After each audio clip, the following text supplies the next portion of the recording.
أنا دكتور مزيكا من أراضي مصر، من أرض الحضارة والأصالة وعناية شايفة المستقبل، ولساني ما بيقول غير كلمة حاد. دي رسالتنا للعلوية من كل وطن العربي، إن صوتنا له قيمته وكلمتنا لها وزنها وطلوع. من مصر من أرض الفراعنة بنبعت لكم تحفة، مش مجرد منصة، دي الثورة دي هوية، دي الكرامة. واللي عايز يسمع الصراحة، واللي عايز يسمع الجودة، واللي بيدور على حاجة جديدة، حاجة تخلينا نفرح بيها. ما تستناش كتير، ما تسمعوش باقي الوانيا، روح حمل التدبير دلوقتي قبل ما الوطنية تتخلص وتفوتك الفرصة. حملوا النهاردة وكن جزء من قصتنا، الدولاي بالحورة على عربية للجديدة.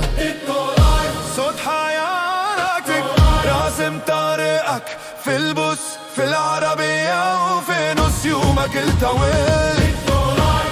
ده مش